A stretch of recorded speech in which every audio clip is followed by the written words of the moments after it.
Shana Tova, Happy Jewish New Year. And this is a time really to reflect on the last year since we're coming upon the Jewish New Year, Rosh Hashanah, and it's tomorrow evening from the time that I'm recording this video. And this year, a lot of very significant things happened in the field that I am an expert in, which is food addiction. And as you know, I am the chair of an international network of food addiction professionals. And I've been working in this field for many years. And this year has been a super significant year, this Jewish calendar year from September to September. And I'm going to start with the fact that in May of 2024, there was an international conference in London, which was called the Food Addiction Consensus Conference, which basically the point was to come to a consensus about what are we going to call this?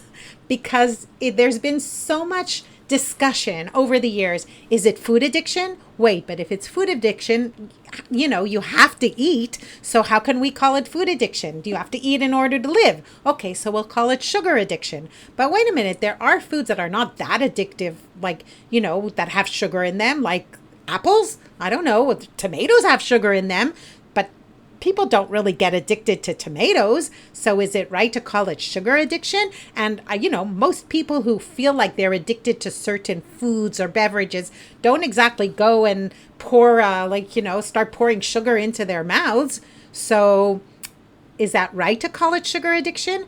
So the consensus came that we're going to call it ultra processed food addiction. Now, this is not, so let's first define what is ultra processed food. So the definition that has been agreed upon, that there is a consensus about, is the definition of ultra processed foods which was created through a classification of the foods by a group of Brazilian scientists. It's called the NOVA food classification. And basically there are 4 classes. There's unprocessed or minimally processed foods, which would be eggs, meat, fish, vegetables, fruit, things that don't need a label, or things that are very minimally processed, like let's say a can of tuna, right? All it has is tuna and water, but it has been processed.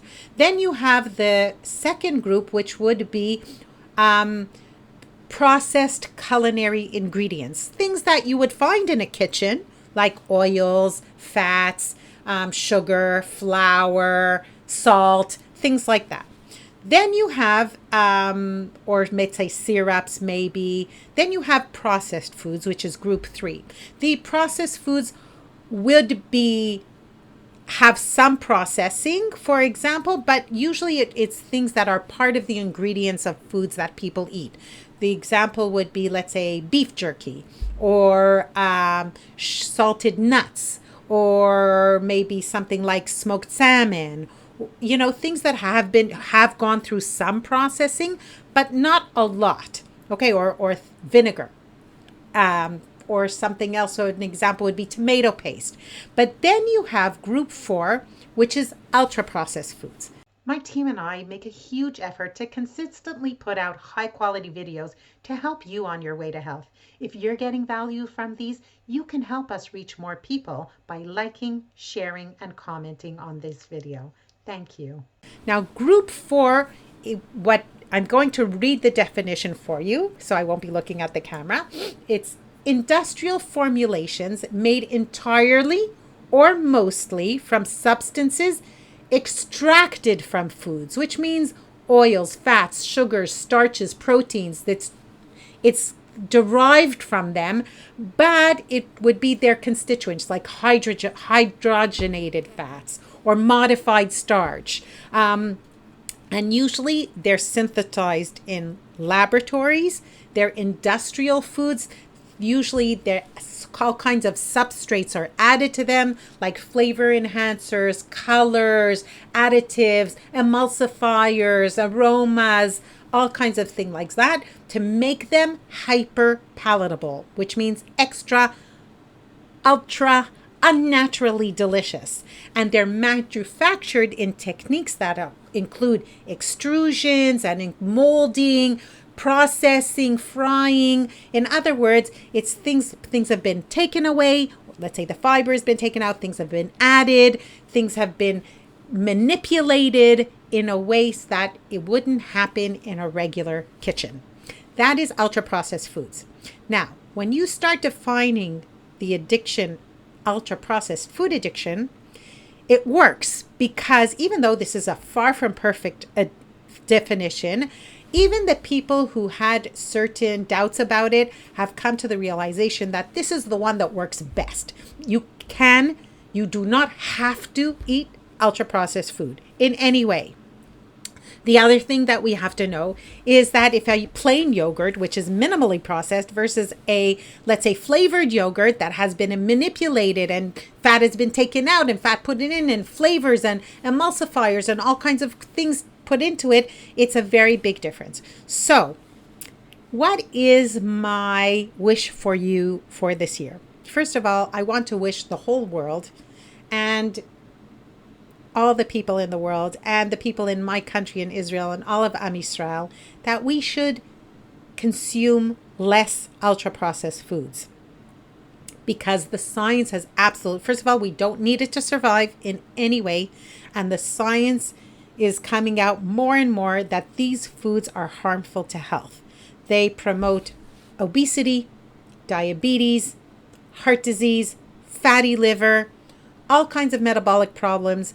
They can promote even mental health conditions like anxiety and depression. The science, it's been, they've gone through tens of thousands of patients who have been researched about consumption of these ultra processed foods, and overconsumption or high consumption of these foods is showing to exacerbate problems of fertility, of metabolic health. Children are being harmed by it. Growth is being harmed by it. And here's the thing, like here in Israel, unfortunately, because of the war, I think that there's damage that this war has caused, which we are going to be suffering from the results of for a very long time, and nobody's talking about it, is the huge consumption of ultra processed foods that's happened over the last year since October 7th. Because first of all, like my sons who served in the army talk about the absolutely incredible amounts of junk food and sweet drinks that the soldiers are served, and then everybody wants to treat everybody who's having a hard time. So the mothers of the soldiers and the families of soldiers and the wives of the soldiers and the children of the soldiers are just being inundated with junk food, right? And sweets and drinks and things like that, so that we can sort of make everybody feel better. But is this the way to do it, by pushing on everybody these foods that on the one hand are very, very hard to resist, but on the other hand are just coming out that they're so harmful to health? So my wish for my people and for my country and for the whole world is that we will consume less ultra processed foods. And if you are one of those people who feels like you're addicted to these sweet, starchy, ultra processed foods, and you want to lower your consumption, or even abstain from them, but you just can't manage, my wish for you is this will be a year of freedom for you. That this will be a year that you can really break free from the addiction, from the obsession around these foods. And even if you've tried, and here's my message to you, if you are one of those people, even if you've tried 1,000 times and it hasn't worked, this year, now is the time to try for the 1,001st time. If you've tried 2,500 times, try 2,501. Don't give up. Don't give up on yourself. Don't give up to yourself, because you can break free. If you haven't found the solution yet for you, keep looking until you do. That's what I really believe, because they say, that on average, people who stop smoking try to stop smoking 7 times. Many times people who try to abstain from ultra-processed, sugary, starchy, ultra-processed foods, when they can't do it, for the long term, they give up. And I say, no, relapse is sometimes a part of this condition. So if you've tried and it hasn't worked, try again. And so I wish for you, my wish for you is that this year will be the year that you'll find the right solution for you. So first of all, please like and share this video if you feel that it's important. And if you would like to consult with me, an international expert on ultra-processed food addiction with over 25 years of experience, and I've created a program specifically for people like you, then please contact me personally. We'll set up a free strategy call, and let's discuss how I can help you, that this year will be the year of food freedom for you, because every single person deserves that. Shana Tova. Have a happy, healthy year. I pray that the hostages will return home.